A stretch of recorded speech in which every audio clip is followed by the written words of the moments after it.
विद्यार्थी मैत्रिणींनो, आज आपण नगर परिषद हा भाग पाहणार आहोत.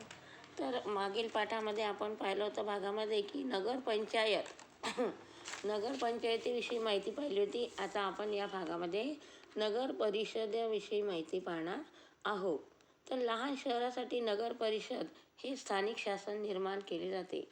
नगर परिषदेच्या निवडणुका दर 5 वर्षांनी होतात. निवडून आलेले प्रतिनिधी नगरसेवक म्हणून काम करतात.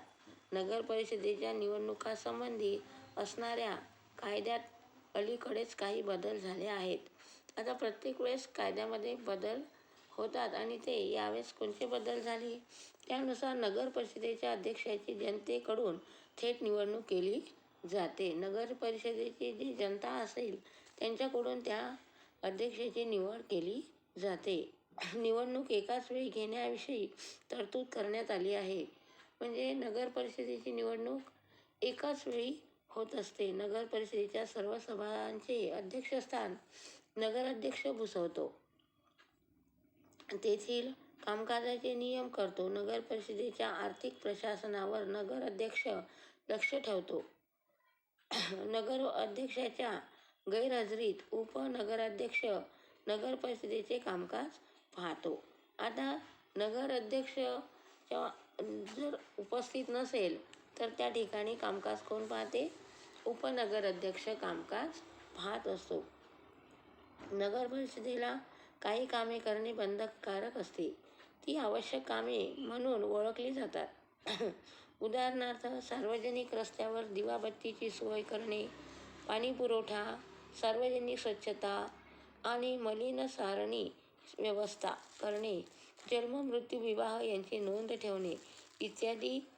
ह्या ज्या गोष्टी आहेत त्या कोण करत असते? नगर परिषद करत असते.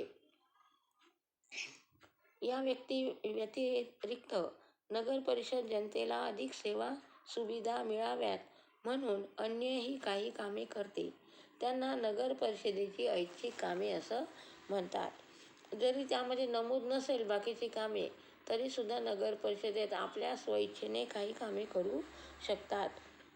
सार्वजनिक रस्त्याची आखणी व त्यासाठी जागेचे संपादन करणे म्हणजे ती मिळवणे, गलिच्छ वस्त्यांमध्ये सुधारणा करणे, सार्वजनिक बाग, उद्याने बांधणे, गुरांसाठी सुरक्षित निवारा उपलब्ध करून देणे इत्यादी ही कामे नगर परिषदेची ऐच्छिक कामे आहेत. नगर परिषदेच्या उत्पन्नाचे मार्ग म्हणजे नगर परिषदेला कोणाकोणामार्फत शहरामध्ये म्हणजे उत्पन्न मिळते.